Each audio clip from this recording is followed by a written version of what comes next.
Lähme siis edasi selle juurde, et mis see seis meil 5G-ga Eestis on. Ja siin paneks käima ühe video, mis näitab seda, mida me Teliaga teinud oleme. Toome Eestisse 5G ajastu ning avame koostöös Ericssoniga esimese tavakasutajatele mõeldud 5G võrgu. 5G võrgu avamiseks kasutatakse sama sagedusressurssi, mis on kasutusel ka vanemate mobiilside tehnoloogiate puhul, nagu 3G ja 4G. 5G tehnoloogia hakkab erinevate Eesti piirkondade ja kasutajateni jõudma järk-järgult. Telia esimesed 5G levialad on avatud 10 erinevas asukohas, millest 6 asuvad Tallinnas, 2 Tartus ja 2 Pärnus. 2020. aasta lõpuks plaanime oma 5G võrku laiendada 20 asukohani. Telia 5G võrgus ulatuvad kiirused kuni 1 gigabitini sekundis. Uute sagedusressursside lisandudes on aga võimalik 5G võrgu kiirusi mitmekordselt kasvatada.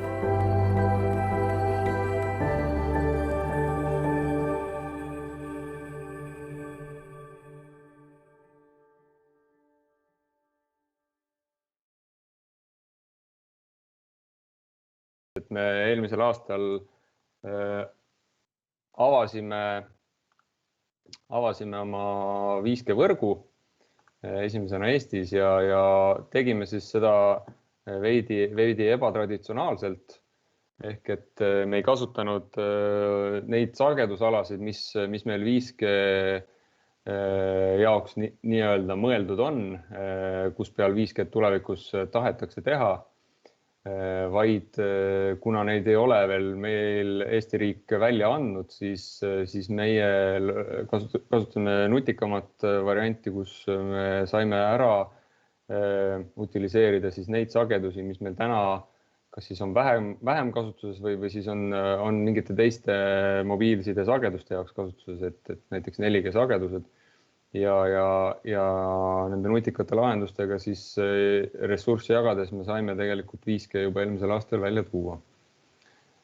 Muidugi me ootame seda, et riigi poolt ka uued sagedusalad meile tuleks, saaksime kindlasti pakkuda ka uusi ja veelgi ägedamaid teenuseid ja ka hoopis suuremat siis arenguhüpet kiirustes. Aga sellegipoolest meil on võrk juba olemas üle 20 asukohas ja laiendame siis siin aasta jooksul seda jõudsalt, et jõuda ikkagi nii paljude kohtadeni, kui vähegi suudame. Maailmas on seis tegelikult selline, et vaadates Euroopat, siis on Euroopas praktiliselt igal pool juba 5G võrgud olemas. Et mõnes üksikus riigis veel ei ole. Ja maailmapilt, see nüüd on oktoobri seisuga, on ka tegelikult päris värviline. Ehk et need tumedamad sinised ja heledamad sinised on need riigid, kus juba mingisugusel kujul need võrgud olemas on. Ja tänaseks on tegelikult üle 140 võrgu üle maailma ja üle 60 riigi ja üle 220 miljoni kasutaja. Ehk siis, et väga laialt on ta juba levinud väga lühikese ajaga. Ja ennustatakse, et järgmise 5 aasta jooksul meil see 5G jõuab siis rohkem kui 3,5 miljardi kasutajani.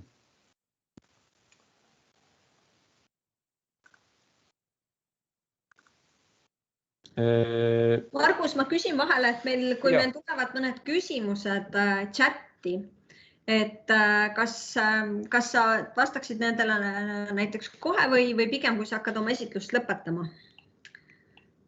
Äkki ma lõpupoole vaatan siis üle, et mis ma siin vastata ka oskan.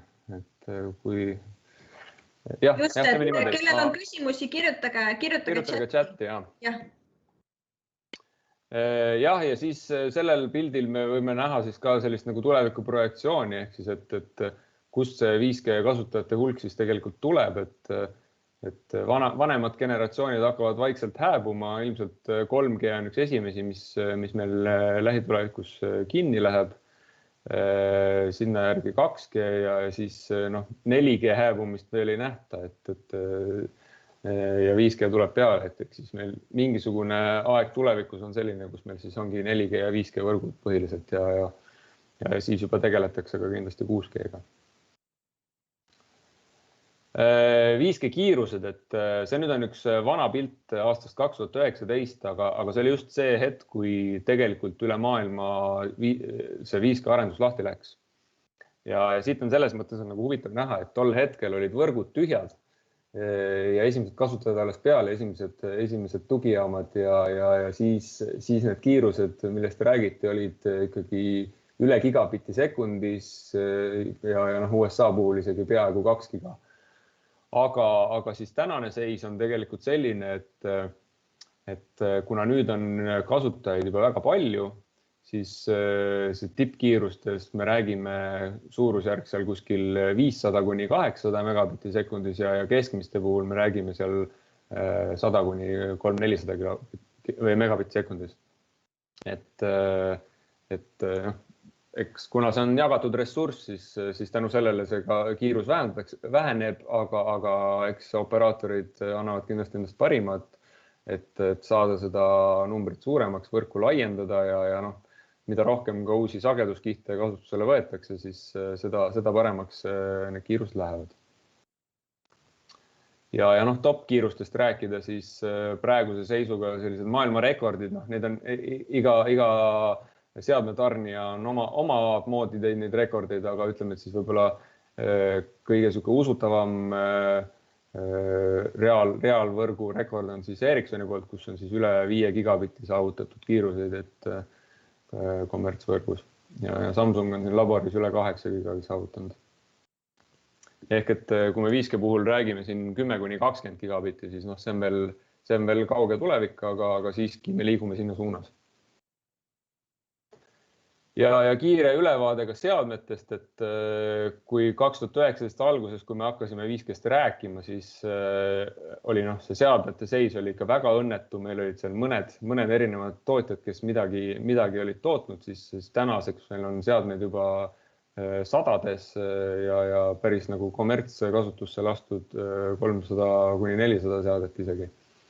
Ja nendest on midagi suurem osa on telefonid ja siis erinevad sorti ruuterid. Aga tegelikult mul edasi oleksin slaide erinevatest 5G kasutuslugudest, aga kuna Ericsson räägib ka tema keskuses ja meil aeg hakkab siin peale suruma, siis võib-olla ma võtaks hoopis praegu need küsimused ette. Et näiteks Markuse küsimus, millest sõltub erinevate riikide allalaadimise ja üleslaadimiskiiruste vahe. Eks see sõltub kindlasti sellest, et mismoodi need riigid on oma otsused teinud. Esiteks, kuidas nad need sagedused välja on jaganud ja teiseks, kuidas siis operaatorid on siis oma võrkudesse investeerinud. Aga algab see ikkagi riigi poolt, kes siis oma sagedusjaotusega siis mängib väga suurt rolli. Ehk et kui nad eraldavad seda sagedust, siis sagedusressurssi kasutamiseks väga väikeste tükkidena ja väga paljudele operaatoritele ja kui seal riigis on väga palju inimesi, siis ei ole mingit lootustki, et sealt need kiirused väga suureks läheksid. Samal ajal, kui meil on riik, kus on vähe inimesi ja palju sagedusressurssi, siis kindlasti on potentsiaal suuremateks kiirusteks nagu oluliselt parem.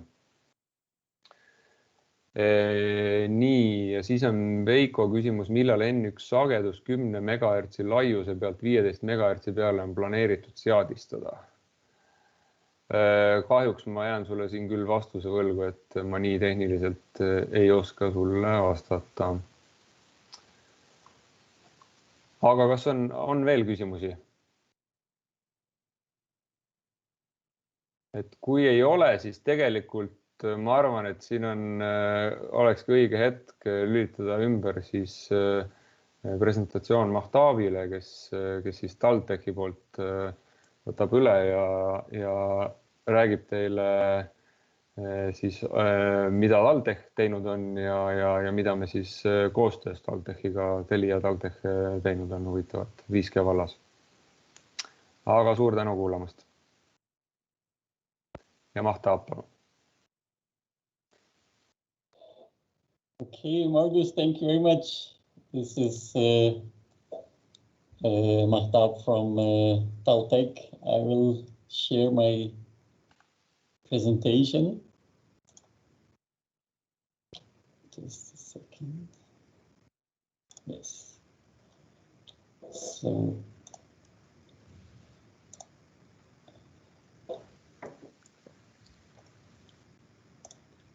All right. Hello, everyone. It's my pleasure to present the 5G research and development, which is happening at TalTech. My name is Mohammed Mehtab Alam, and I am Professor of Communication Technologies and the Research Group Leader of Communication Systems. I'm working at Thomas Johan Siebeck Department of Electronics at University. Here I just as a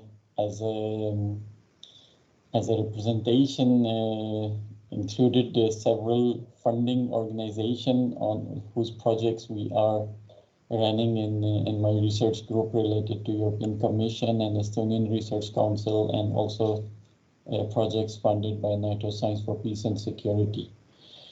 So just a quick overview about Thomas Johan Siebeck Department of Electronics. Basically, one of the only department which is on the name of a scientist. Sorry, Siebeck was famous for his thermoelectric effects. He was in 1770. He was born and originally was belonged to a Baltic German family. But his main invention was related to thermoelectric effects back in 1821. So our department is keeping a legacy of this scientist, and still we have a name, as you can see on the right-hand corner here. And the name of the department is belongs to this scientist. And just a reflection of electronics lab, one of the electronics lab in the department. Specific to my research group, this is just not so much up-to-date situation, but it's one of the largest research group in School of IT, where we have a number of professors involved in the work, and then we have senior researchers, a lot of PhD students, a lot of master students. So it's a combination of a quite hierarchical team and very international as well. So sorry for not speaking in Estonian, but we have a very international research group here at TalTech.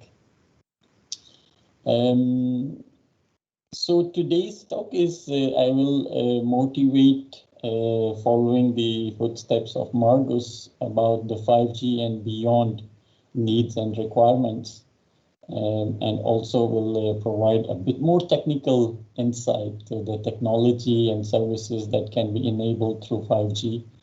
And then I will briefly also mention several projects that we are doing together with Telia. So let's start. A little bit of background regarding the evolution of wireless technologies, starting from 1G to 4G. Essentially, we can see that almost every 10 years we have a new technology. So back in 80s, we had the first generation of cellular communication systems, which was basically just an analog technology, and then we moved towards digitization. And second generation of cellular communication systems. Then we moved towards the third generation and fourth generation, and kind of every year with the new technologies were driving the innovation in terms of, for example, data rates. That was one of the driving factors for for moving from one technology to another technologies. Of course, smartphone has played a great role in this evolution, moving from 2G to 4G, what we can do with our smartphones today. And 4G is also been quite good in terms of providing additional bandwidth as well as additional data rate requirements. So in 4G we had new access technologies. In contrast to the 3G CDMA technologies, we had OFDM technologies, which is more spectral efficient and have certain gains in terms of energy efficiency, as mentioned here as well. So requirements have been quite evolving from 1G to the 4G. What is important here in the context of this evolution is that Estonia has been also upfront with the challenge of this evolution. And I think what is important is the adoption of these technologies. We have witnessed in the past that when we are moving from one generation to the next generation, Estonia is in one of the frontiers of countries where adoption is very fast, which is unfortunately not so much case for when it comes to 5G, as Margus has also explained. Rest of the world is way ahead than the deployments where we are today. However, we are also trying to catch up with the 5G now. So let's have a look into some of the statistics. I think Margus have given more detailed insight about this statistics from different mobile subscription and also the data, which is the driving factor now in terms of 5G and also the future technologies. I think what is important here is, of course, the number of subscription, which is important, the way it's exponentially increasing. Also, if we include, for instance, the IoT devices, then the numbers are extremely high, prediction for even next few years. But I think Margus had more precise statistics. If you need to refer, better to quote his statistics. My statistics probably are not so much up to date. Nevertheless, I think what is the key message here is on this slide, where you can see that how the mobile traffic is increasing, which is tremendously new phenomena over the last decade. We have seen extremely high mobile traffic, data traffic. So everything we want to do now is on the smartphone. We want to watch on the smartphone, communicate, of course, all those legacy things, but in addition, all the virtual reality and augmented reality and advanced streaming, all we want to do it on the smartphones, on the go, basically. And this puts a lot of stress on the networks. And that's where the telecom networks are now going to be designed in 5G and also in the future to cope with this massive influx of data that has been demanded. So I think one of the aspects that I would like to mention is that there has been quite a lot of hype, and I will explain in a while as well. But how are we going to use this data is still not so much clear. We have a lot of traffic here, data traffic, but how we can effectively make use of it to optimize our networks, to provide better quality of service, to predict better, to run some use cases which we can't do it a few years ago. This is something which is quite a lot of hype, or let's say a lot of interest. However, what we're able to deliver is way less than what is expected. So I will share here the emerging trends of innovation, and for that I take an example of Gartner hype cycle. So we'll elaborate a little bit about some key technologies which are evolving. You see here I am showing from 2016, and I will come to the latest technologies as well. But you can see here that about 5 years ago, we had drones were emerging as one of the emerging technologies. So how this reflection is shown here on the curve is basically you have different phases. There is an innovation trigger. It reaches to peak of inflated expectations, and then it reaches to the phase where it the innovation trigger is drop out, and we start seeing the outcome of that innovation into product services where people can actually make use of it. So and then eventually the plateau phase where the technology may die out because each technology has its own lifespan. What is interesting in terms of few aspects I am highlighting here, for instance, you can have a look at the drones and IoT platforms and machine learning. These are some of the aspects which 5 years ago were very on the hype. Now, I have here a reflection of what was happened the 2 years after 2016. And you can see that, for instance, IoT platforms had a rather gradual approach from moving from innovation trigger towards the plateau phase, where you can see the outcome of IoT platforms has been gradually improved. And on this side, it is, as you can see, that the peak of inflation has already reached in 2018 with the IoT platforms. And now we are in a phase where we actually use these platforms to build applications, use cases, and services. What is interesting here is the aspect of drones or UAVs. You see here on 2016 that it was not even on the peak of the inflated expectation. And in just 1 year, 2016, it has moved from one side of the curve to the other side, which reflects that how quickly the drones have emerged and came out from the innovation. That means that now, in just 1 year, we can able to build applications and services with the help of UAVs. So this is kind of very radical technology, which not happens often so quickly that you, in 1 year time span from innovation trigger, it's already on the other side of the peak of inflated expectation.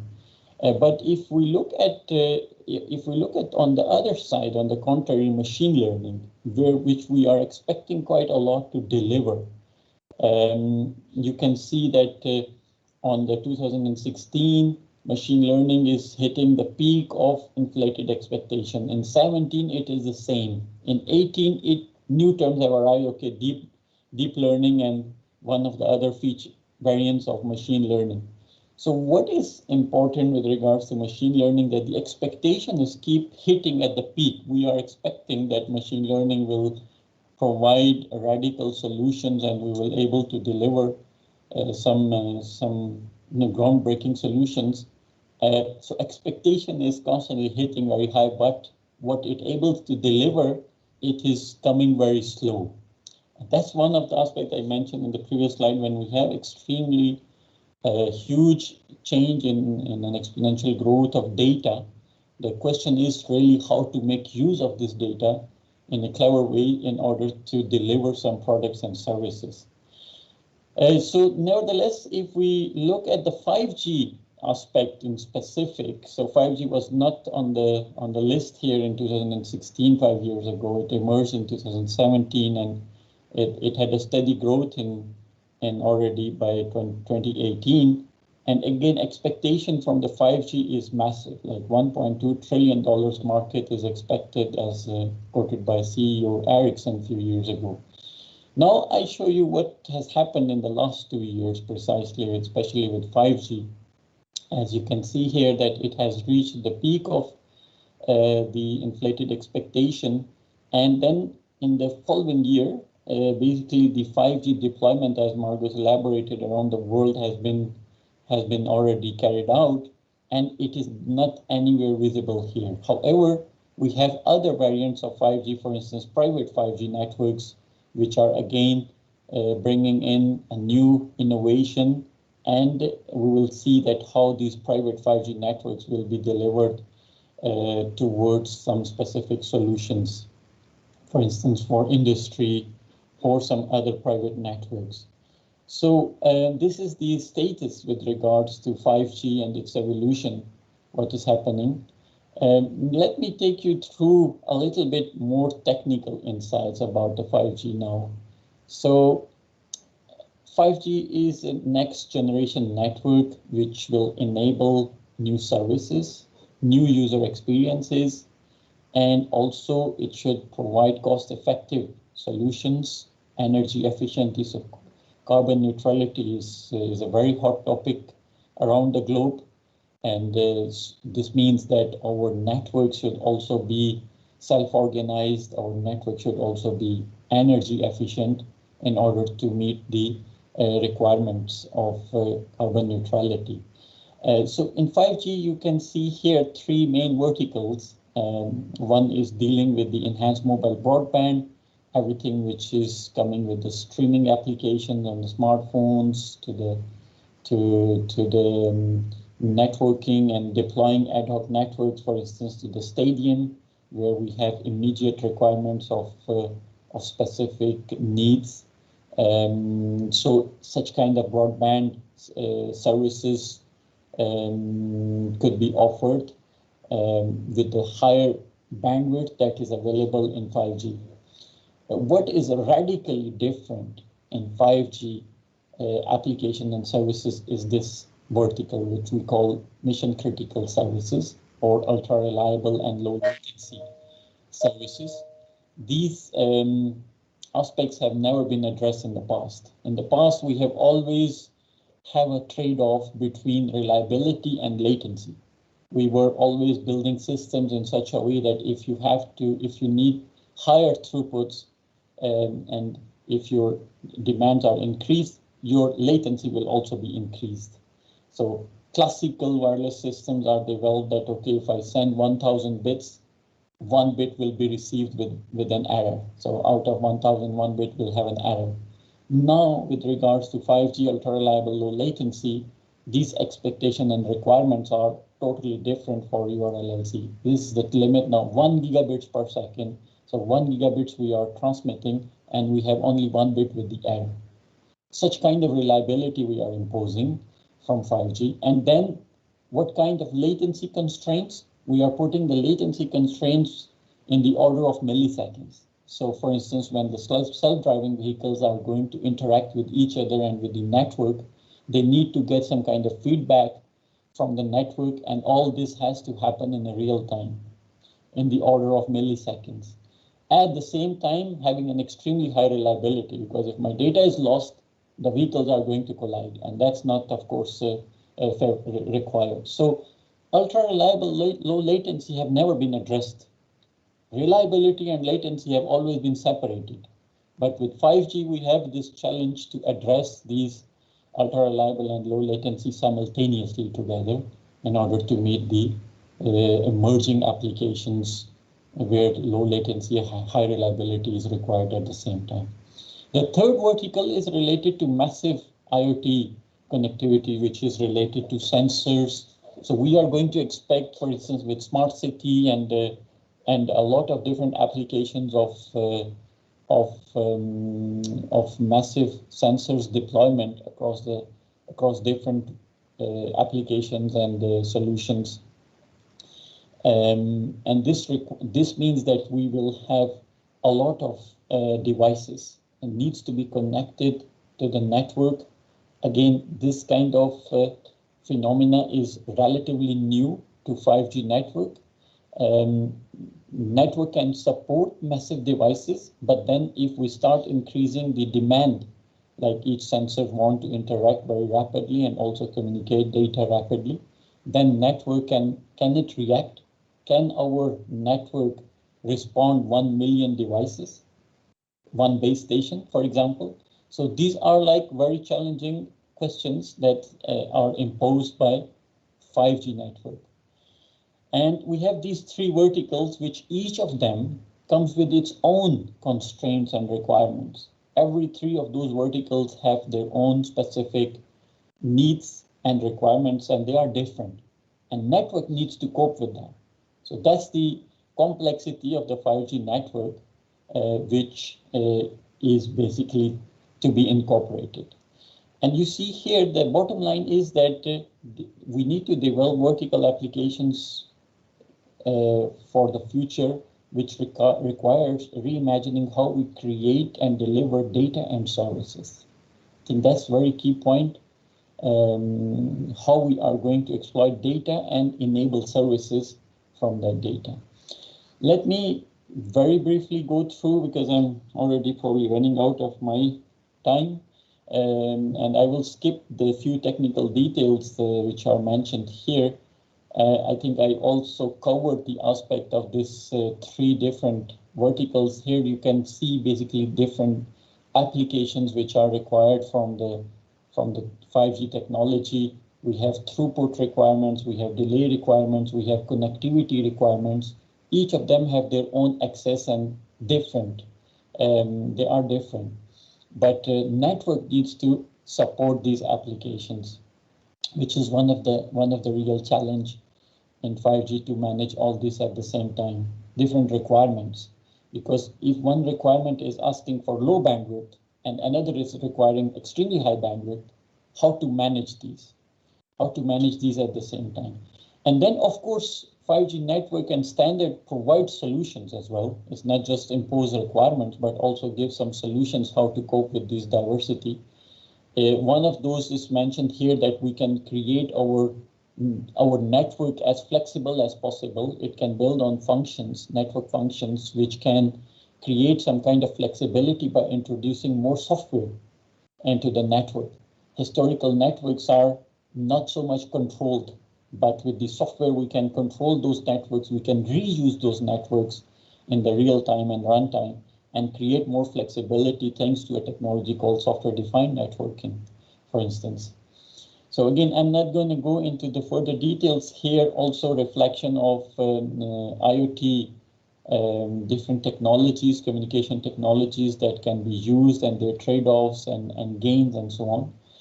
But also important point to note is that in research now we are already quite actively discussing about 6G. This project from Oulu, I'm mentioning Center for Wireless Communication, CWC, is already running from more than 3 years, this project about 6G. At that time, things were still very much same that how to execute 5G, but today we can see that already people are proposing some new ideas how the 6th generation of wireless communication systems will be looking like. So this is what is already started in the research to be deployed in 2030, in 10 years time from now almost. Now I'll take a few minutes to quickly go through and explain projects we are doing together with Telia. One of the things that we did a few years back is the deployment of a test network, or what we call the IoT network, test network. We have developed, or let's say build network based on 50 IoT devices, and we have deployed these devices across the Taltech campus to investigate the coverage analysis, how good, for example, device can be connected with the base station, how better is the connectivity or how worse. So we did a lot of analysis in outdoor, indoor, basements, in different kind of settings, and we come up with this kind of results to reflect how the connectivity goes bad as we go far away from the base station, as we go in specific, for example, basements, how, for instance, objects such as metal can block the signal strengths, and we may have completely outage specific devices. So that was quite interesting work we did along with Telia on their network. We have also proposed certain recommendations to improve the network performances for narrowband IoT. This work was carried out on narrowband IoT technology. Recently, we have also been working with Telia to develop the 5G network. So 5G base stations are up and running here in Taltech but the modems were not available. So just a few weeks ago, we have obtained 5G modems. We are starting this kind of similar kind of coverage analysis and connectivity also with the drones. So how, for instance, the connectivity could be established in the air, not just on the ground, but also in the air. So some works have just started also aligned with that. We will be providing results in this spring on this drone-based 5G testings. We are also developing our own test bed with 5G, which is standard compliant and also which is based on software-defined radios, where we can have more control over the stack, which has also been developed internationally by many other labs, research labs. But we are also developing this 5G new radio software and enhancing the applications such as positioning services along with this testbed. And we are also interested to develop side link, which is a very specific type of communication between vehicles can take place. And finally, I would like to mention that we have started in September last year one of the major projects in this region, and of course in Estonia, funded by European Commission, what is called 5G Routes. 5G Routes is dealing with the cross-border situation. So European Commission is interested to invest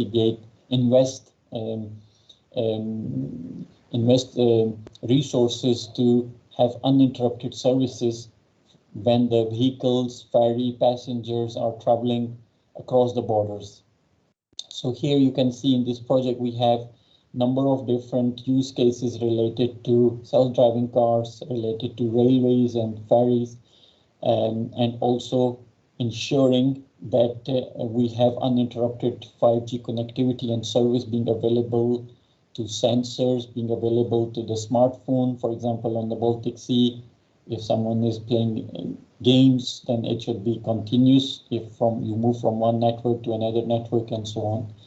So a number of different technical solutions are also expected to develop related to positioning, related to network slicing, and specific to when we are moving from one country to another country, what kind of information network must exchange to each other in order to continue the uninterrupted services. So this very ambitious project with a lot of aims and the KPIs that we are targeting to develop, and this is really happening here in Estonia. We are in the center of this corridor, which is on north we are connecting Finland and south we are connecting Latvia. Just a quick reflection of one of the use cases Taltech is developing is related to predictive maintenance.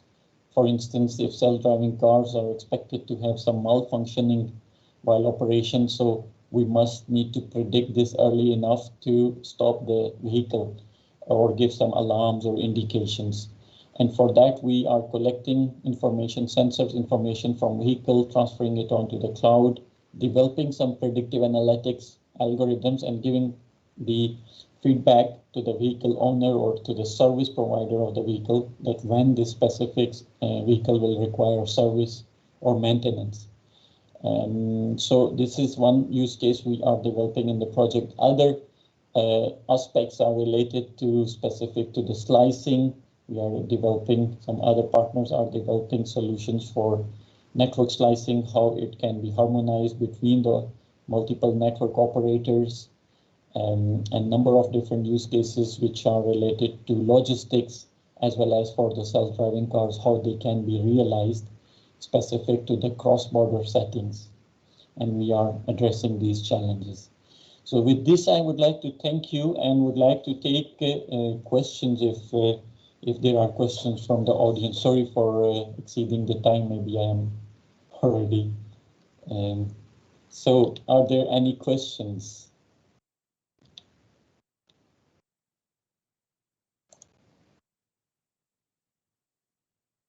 Okay. Not in the chat at the moment. Not in the chat, okay. Yeah. Mm-hmm. So I think then thank you, Mahtab, and we can give the word to Eriksson now, or Margus. Yes, Thank you, Mahtab. We can move to Anders and then to 5G demo center now and start the virtual tour, which will be very interesting.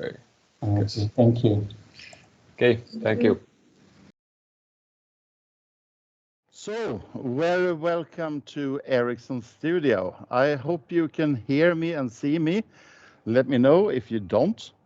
My name is Anders Backerholm, and where we are right now, we are in Kista in Stockholm, and this is at the headquarters at Ericsson. And one of the things that we love talking about is, of course, 5G, which is not any longer around the corner. It is happening right now. Many people ask me, what will 5G do for us? How will it change our lives? And in reality, it's a little bit boring right now because I know what will happen with 5G in the future, and it's awesome. But we have some steps that we have to go through. And the first step for you as a consumer, or for me as a consumer, one of the first things that we can absolutely see that will change our lives with 5G is the lower latency that we can have. And what that can open up is for something that we call edge compute. You might have heard about it before. Gamers definitely knows a little bit more about it. And what it does, well, let's take a fictive use case. I have here an iPad. Let me log into it. And let's say that you were developing a new part of a city where you have a map, but you would like to be able to see how it looks like. In that case, with augmented reality, we can create from that map, take all the data we have around the buildings, and we can see here is the area where you want to put a new house, but all the other buildings are there. This map that we have here is from an area of Stockholm, very close to the Globe Arena in Stockholm.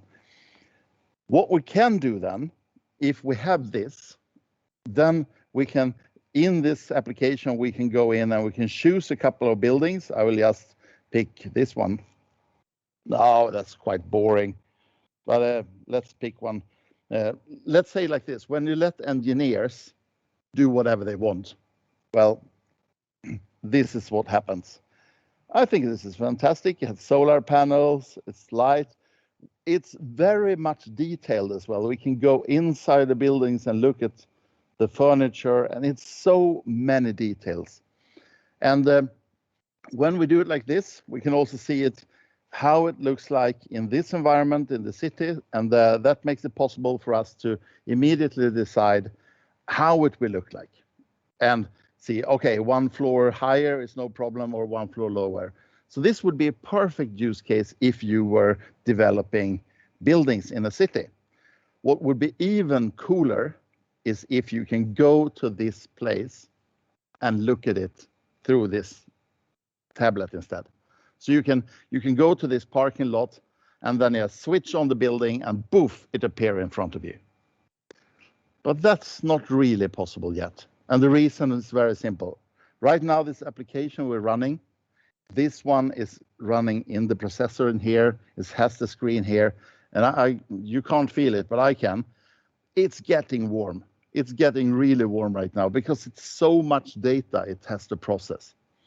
So what we would like to do, think of it. If you go to this area of a city, stand in the corner, then you take the camera feed from this one and send it to the edge, close as possible, the same area of the city, the same part of the city.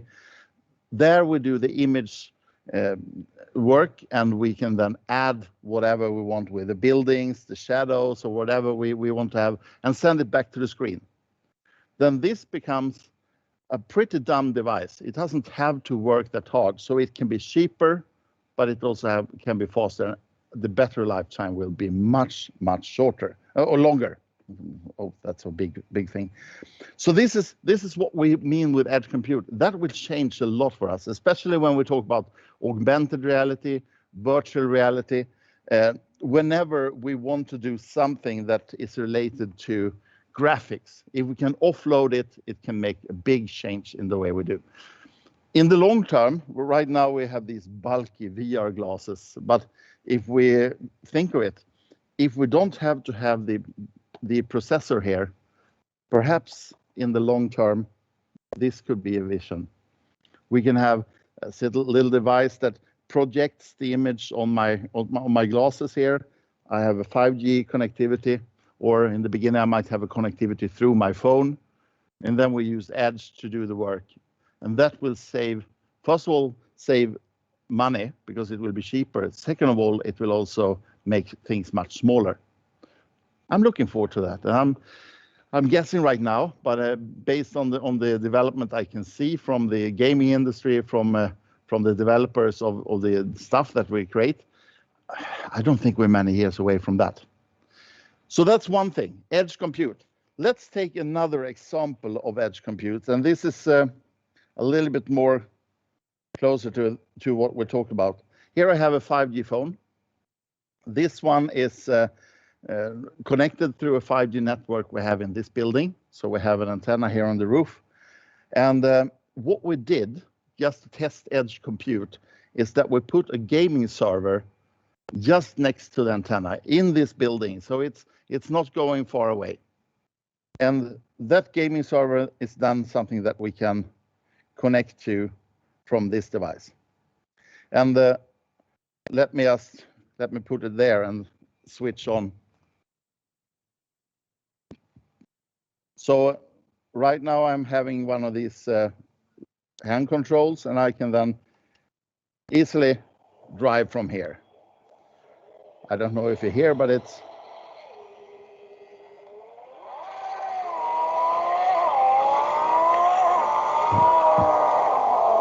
quite fun.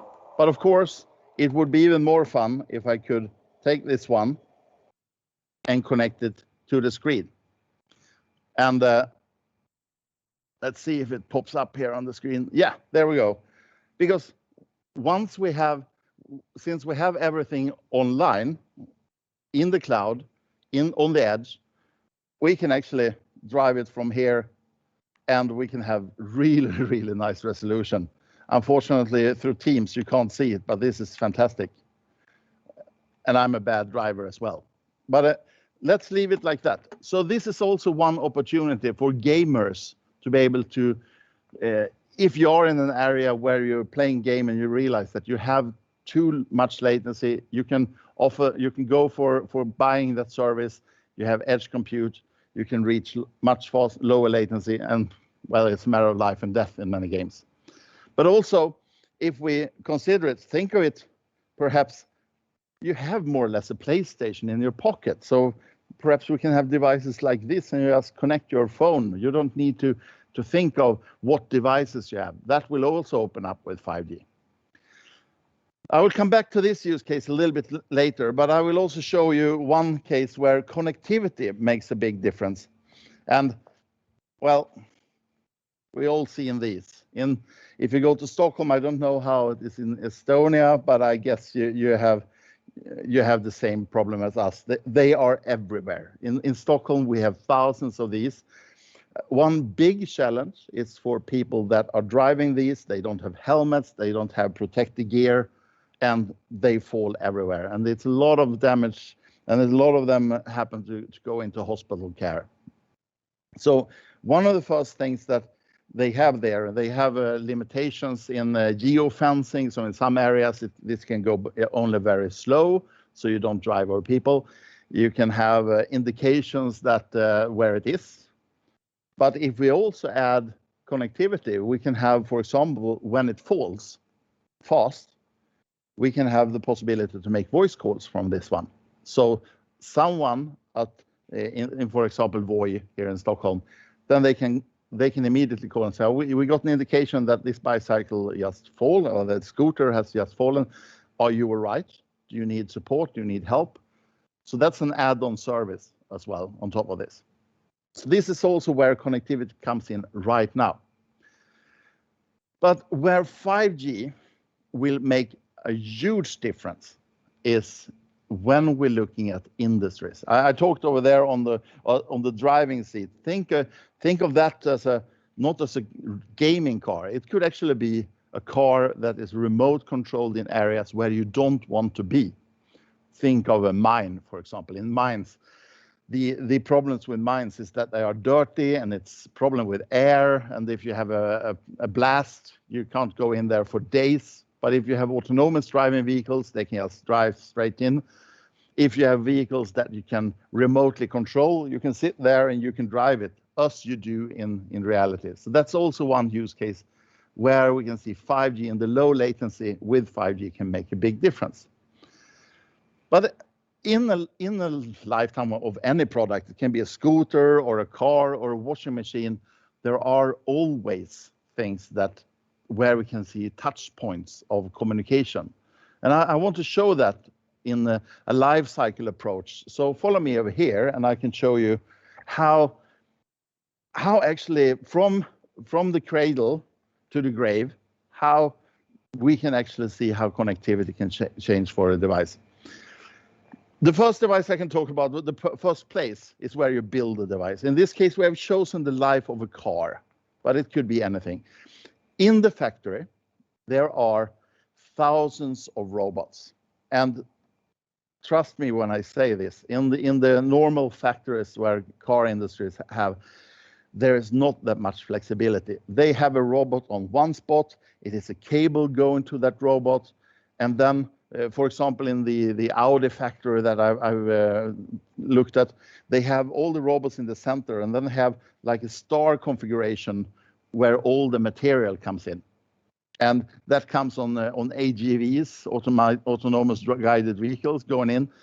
And the robot, it will do one thing. It will weld something or connect something and do things. That is, when you do mass production, that is the way you do. But in Industry 4.0, we want to personalize. We want to be able to, as a buyer, want to say, no, I don't want my car as the other ones. I would like to have it like that or change that, which means that the robots, they need to be able to know what's in front of them. They need to be able to change the configuration depending on what they should do.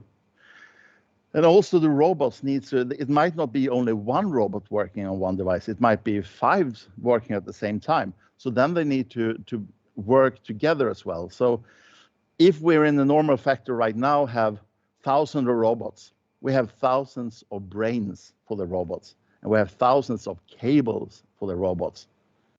What we are looking at in the long term is that we can have one brain, and then we replace all the cables with 5G, and the robots will be pure mechanics.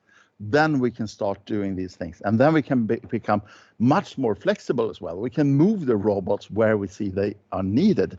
We can make a completely new assembly line for a new type of car and test it, things like that. So the factories becomes much more flexible. So in the factory, we have that, but also one of the first things we put into the car is the modem. In the factory, it will then tell about what kind of configuration the person has configured when they design it, but also what kind of stuff goes into it, what material, steel, carbon, tires, cameras, all the IoT components, everything is in there.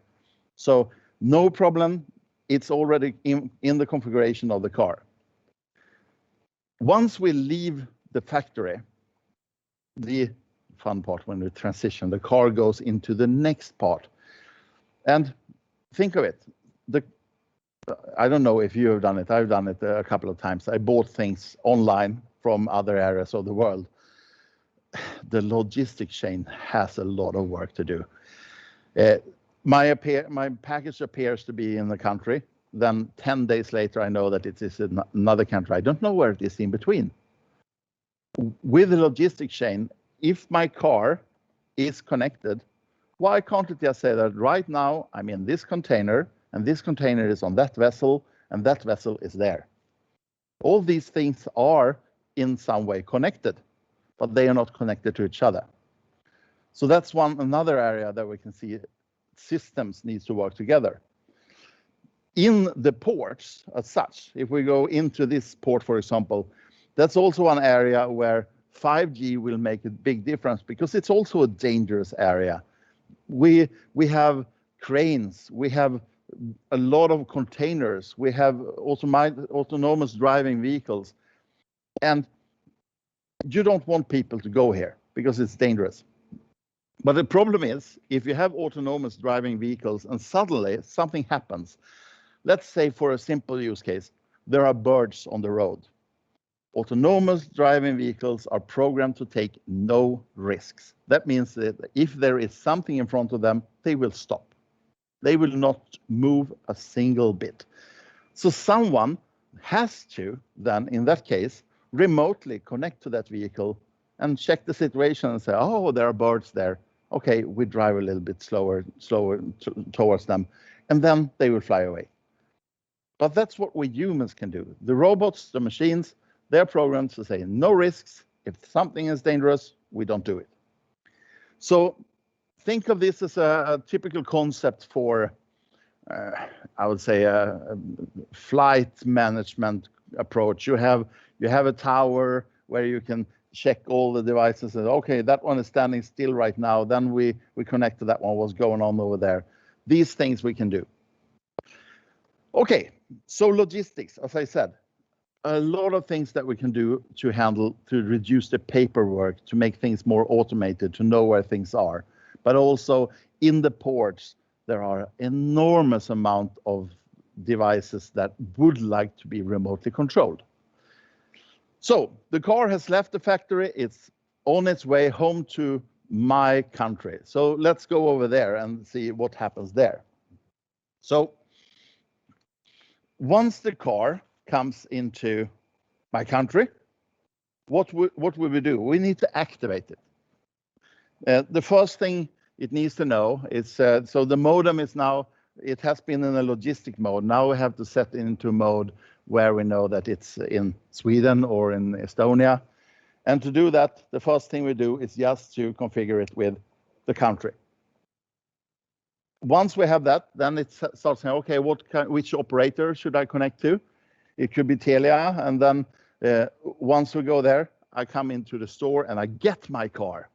Then it will say, okay, we activate the vehicle, we add subscriptions, and we add also advanced systems on top of the car. All these things we can do with software. This is also, of course, things that once you have the configuration in the car, you can do stuff like that. Still, we haven't driven the car. And that's the longest time if we take a life cycle approach of a car.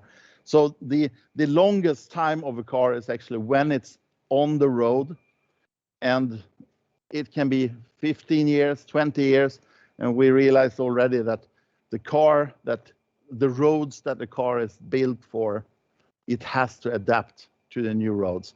And especially in a time like now, I heard someone from the car industry saying that in the next 10 years, we will see more evolution in the car industry than we have seen in the last 100 years. So think of it.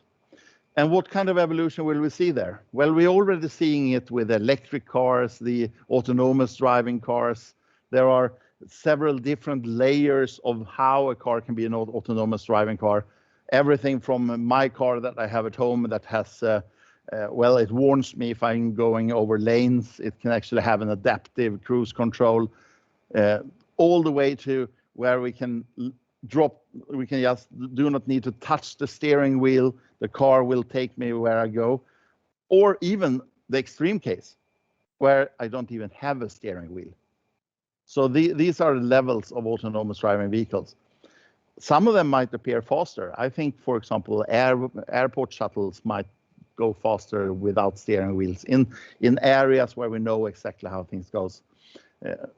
For autonomous driving cars to be in traffic, that might take 3 years, 5 years, 10 years, I don't know. But it will happen during the lifetime of this car. So then this car needs to adapt to that. And one of the most important things when you're starting to look into autonomous driving vehicles and also automation is that the traffic signs that we have on the road, they might not be the most accurate information for a car. The digital world, the digital map with the digital signs That's where the important information is. So if you, for example, were a city and you would say, okay, in this area, in this crossing right now, we have an intersection that have a big problem. So we need to pause this traffic. Then you, in the digital world, you put a stop sign. Then all cars that are autonomous, they will stop. And all the other cars, that will get the indication if they have that software function. So digital twins is a very important message here. But also there might be intersections where we don't even have red lights. We can have the possibility that the car can pass through each other, can have much more fluid transitions. Another thing that we can go into absolutely that we wanted to show at Mobile World Congress last year, unfortunately Corona came in between, we worked together with the car industry is if you are a pedestrian and sometimes you're in your own world, you're watching your phone and you're walking out on the street, the car can then look at that pedestrian, seeing that, okay, that person is looking into his phone and we don't get eye contact, and the car will then brake. This kind of smartness we will see in the future cars. But of course, if my car doesn't have it, I want to have it afterwards. So software updates must be essential here. So things like that will come. And let's go to the last. Now we had the car for years and years and years. We have made software upgrades. We have changed whatever we can do. Unfortunately, the life of a car must end somewhere. And it's at recycling. So the first thing we do when we start recycling the car is, of course, to see what materials do we have in it. And as I mentioned in the beginning, we had it. We already informed it. This is what the car is built of. So we know that we can recycle the parts on the car, but we can also see the glass, steel, rubber, but also the IoT components. So cameras in the car can become a surveillance camera. The LiDAR sensors that we might have, they can act as something else for surveillance. Batteries can work as power banks for buildings. A lot of things that we can do for this recycling. But that's the full life cycle of a product. Now we walked through the full product. As I mentioned, it could be the scooter that we had there in the beginning, or a washing machine, or anything else. The same life cycle. If I'm thinking, I just visited my parents after 1 year. They finally got the vaccine so I can meet them. And I was thinking, what would happen if their washing machine would break? They don't know how to fix it. But if that would be connected, perhaps it even could call an engineer saying that this is my problem. And they can say, okay, we can fix it with a software update, or that piece is worn out. We can send someone to repair it, or in the worst case, well, you can buy a new one. Or in the long run, do I really want to own stuff like that? Or could I instead rent it or pay per usage? We can see completely new business models coming up as well. So now we have seen factories. We have seen, but let's go back to the beginning, because I would say factories is a big thing where we can see we must have the consumer side. But in the factories is where we can make big difference. I will come to something really cool in the end. So don't fade out, don't disappear on me. Follow me. Let me first of all show you a box. Now I know you're getting excited. Finally, we can show a box. This is what we call Industry Connect. And what we're seeing here, this is a complete 4G network. It's not 5G anymore. This is a 4G network. And the reason why we have designed this network is because we want it to be a network for industries that would like to start testing this thing with robots.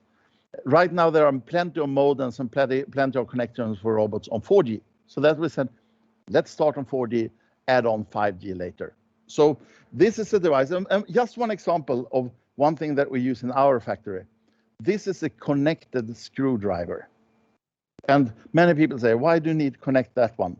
Well, this one is always configured to screw with a certain torch. And if that is not calibrated, well, some of the screws will be in with one torch and another one with another one, and the quality of the product will be worse. So therefore, every evening, we take these and calibrate them. So every morning, people will take them back, and then they will start working. But some of them have just worked a little bit. Some of them have worked too much. So instead, it would be better for this one to just say, that, okay, I need calibration. Then someone go there, calibrate it. Then we can save money, but we can also be much more accurate and we get better products. Just one example.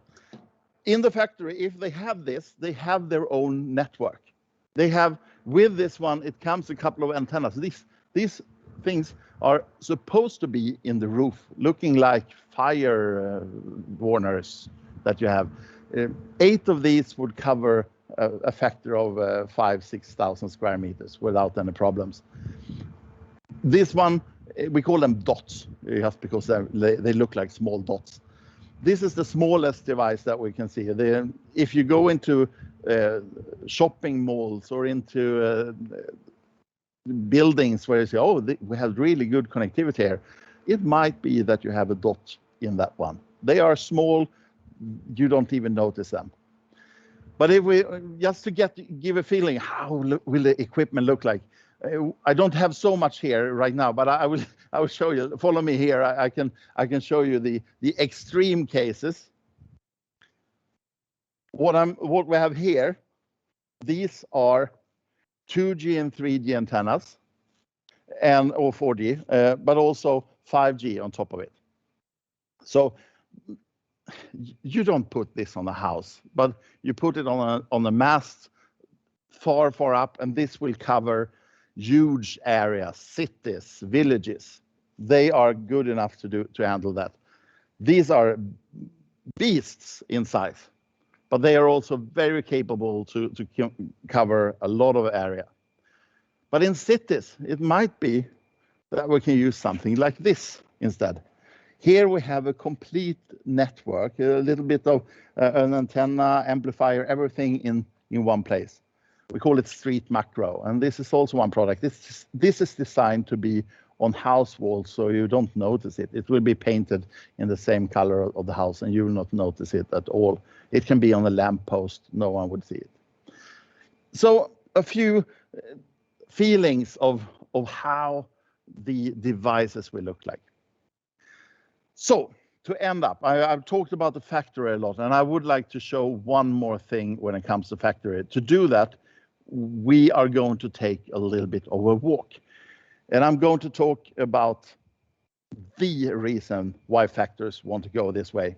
And to do that, well, me and Stefan, let's go for a little bit of a walk upstairs. So what I want to show right now is something that for a long time has been impossible. We could not do it with 2G. We could not do it with 3G. We could not do it with 4G. And that is that we want to have an extremely reliable network, but we also want to have low latency. These two does not really work together. If you have something that is reliable, that means that you usually have a number of retransmission possible. So if something goes wrong, you can send it again. Low latency, you don't have time to have so many retransmissions. But so what I want to show you here, this is the work we've done together with Audi. And here we have a robot. And this full device, this box, is on its own. On the top, we have a 4G antenna, and this one is connecting to a 4G or a 5G antenna and connected to a 5G system here in the studio. One thing that is also connected there is this, which is an electric curtain. This one will notice if I break it, and then it will pause the robot immediately. So the robot and the curtain is connected. And why this is so important, if we take the use case again, where you want to make a completely new drive chain, I already talked earlier about the robots that they are fixed in the floor, they have cables. In this case, we remove the cables, we make the robot portable, but also safety is very important. Usually the robots have big fences around them, but if they can have a safety net that is also portable, then they can start making things much faster. So what we're seeing here, well, quite simple. The demo is very, very fast. Have a look now. That was around 1 millisecond. So when I put my hand here, I can just touch this one without any problem. This would never, ever happen in a factory right now. They are too afraid of what the robots can do because they're completely working on their own. But here we can see 1 millisecond of latency, 1 millisecond. Or in reality, what Audi said to us, 1 millisecond, yeah. But things might go wrong. There might be some retransmissions. There might be errors. So it said under 10 milliseconds. We love that. That would be good enough. So here we have the possibility to make, if for example, something is in the way from the antenna, well, still we can test it again and again and again. So this is what we love abbreviation at Ericsson. Ultra reliable, low latency communications, 5-letter abbreviation. This is the good stuff. And this is where the industry is going. Once we can do this, think of all the cables that we can take away. How portable can devices be when we reduce the cables? And where do we have cables? Everywhere. We can have cables inside of a computer. We can have devices. We can have a processor stack over there. We can have something else over there. They can have the communication remotely. So this is what I wanted to show. We started in the beginning with consumer side, where we talked about edge compute. We talked about what we can do once we have good speed and low latency. We can see on the consumer side, it will change life for us, especially in augmented reality and virtual reality, but also what else we can do with our phones and devices. Then we could see the products, how they will affect. And we can also see how industries will really, really love this. Just an example, but I hope you understand that we are in the cradle right now of 5G. What will happen in the next 3 or 4 years will be amazing. And I'm so looking forward to that. So with that, over to you. And if you have any questions for me, I'm happy to take them right now.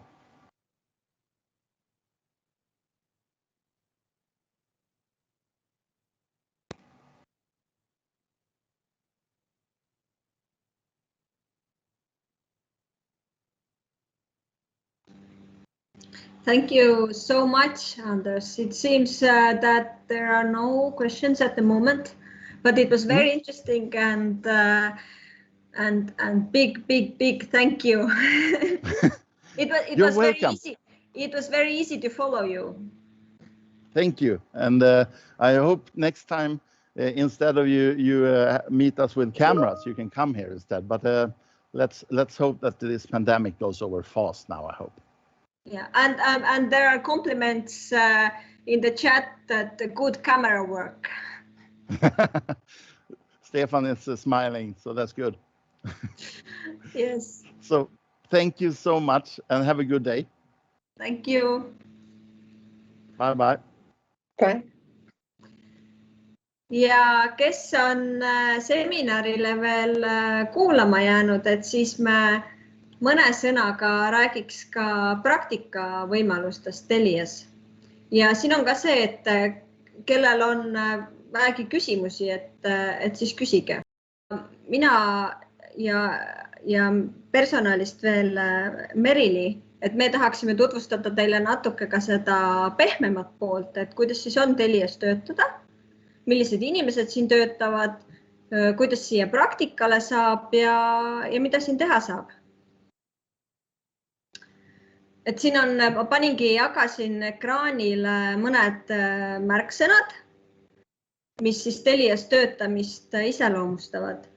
Et eelkõige ma ütlekski, et kuna Telia on päris suur organisatsioon Eesti mõistes, 1600 inimest töötab meil, et Telias on palju võimalusi.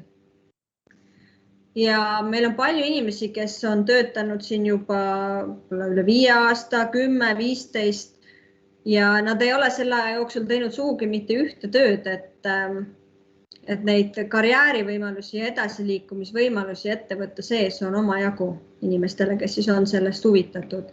Ehk siis, et see kasv ja areng on olulised märksõnad Telias.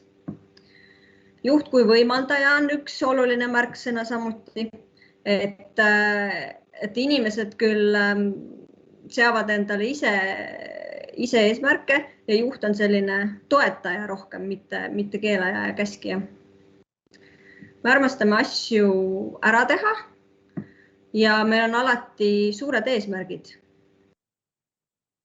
Ja viimane märksõna just see lahe keskkond, et kui tavamaailmas toimus meil ka omajagu selliseid ühisüritusi ja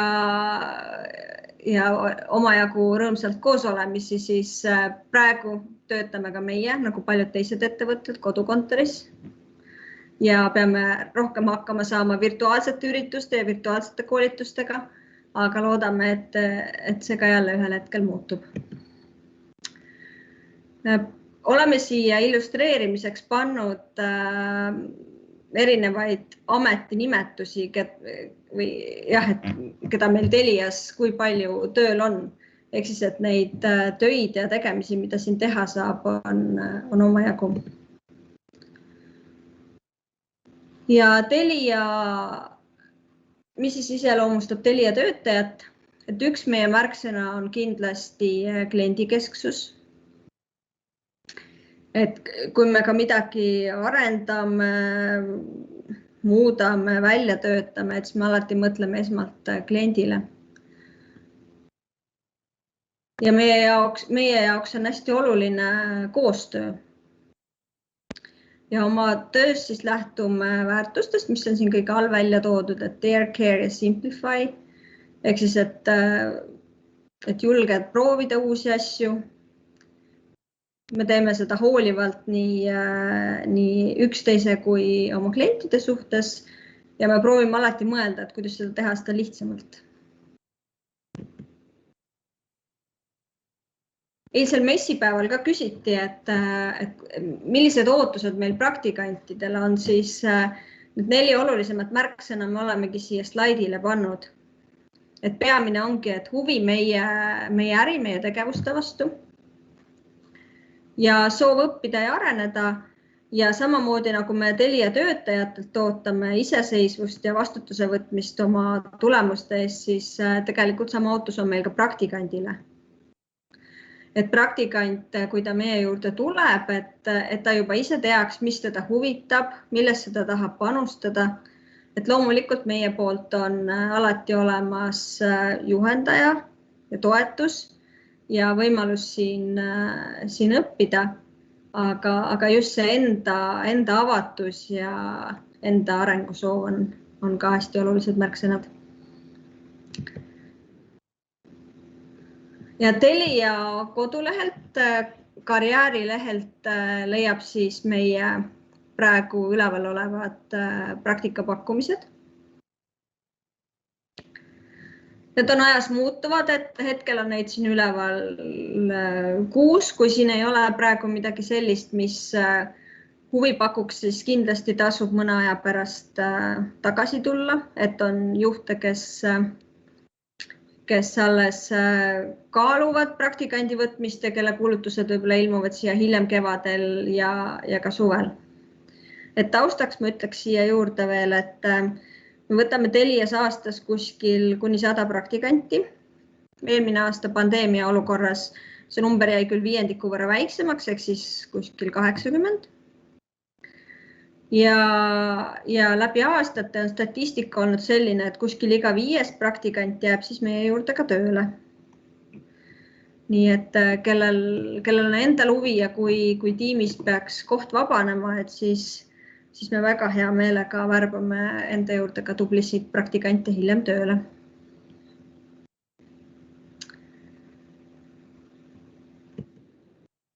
aga kas vahepeal on ka mingisuguseid küsimusi? Merili, kas sa saad chatti vaadata? Ma ise praegu chatti ei näe. Ja, ma saan vaadata, aga minu teada siin küsimusi ei ole. Aga kui kellelgi on, siis võib julgelt ka kohe otse siin suures ringis küsida, et ei pea isegi chatti kirjutama. Siis ma võib-olla näitan korra ühte asja veel.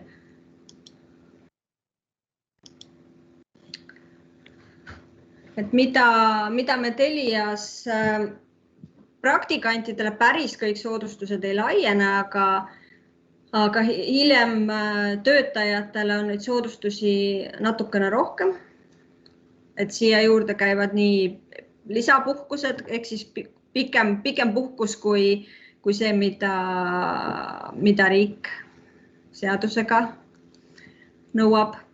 Me tegeleme palju terviseedendusega ja Telial on ka oma spordiklubi, mis toetab nii rühmatreeningutes osalemist kui ujumist näiteks.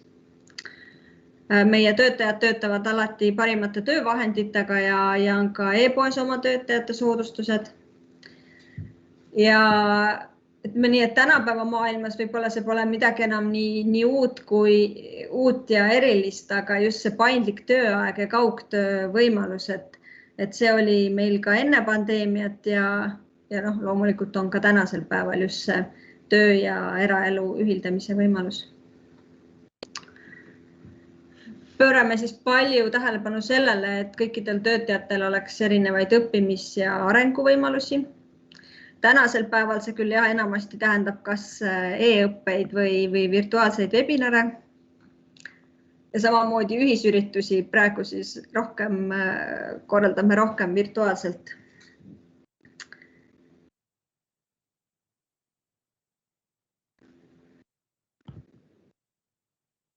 Väärtusi ma korra juba enne lühidalt ka rääkisin. Telia jaoks on hästi olulised meie rohelised eesmärgid,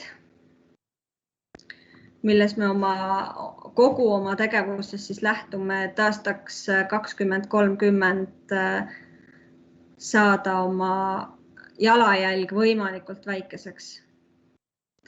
Et me hästi jälgime seda, et kellelt me ise kaupa ostame, et kuidas meie enda tarneahel välja näeb, et sellistes suurtes ja väikestes asjades pöörame rohelisele maailmavaatele suurt tähelepanu. Ja muuhulgas hakkasime eelmine aasta müüma näiteks kasutatud telefone. Ja panustame ka haridusse, kultuuri ja muusikasse, toetame erinevaid sündmusi, näiteks Tallinn Music Week, mis on nüüd kevadel jälle tulemas. Ja muuhulgas jagame TalTechis arengufondi kaudu ka stipendiume, et uus stipendiumi konkurss ongi peagi algamas. Et julgustan kõiki hea õppeedukusega tudengeid kandideerima. Et me oleme alati saanud väga toredaid kontakte selle arengufondi stipendiumi konkursi kaudu. Et kellel on Telia vastu vähegi suurem huvi, et siis kandideerige ka meie stipendiumile, et meil oleks hea meel teiega kohtuda. Ja et praktikakuulutused on üleval. Kui midagi jääb silma, ootame teid kandideerima ja kui on lisaküsimusi, et siis võib alati meie poole pöörduda.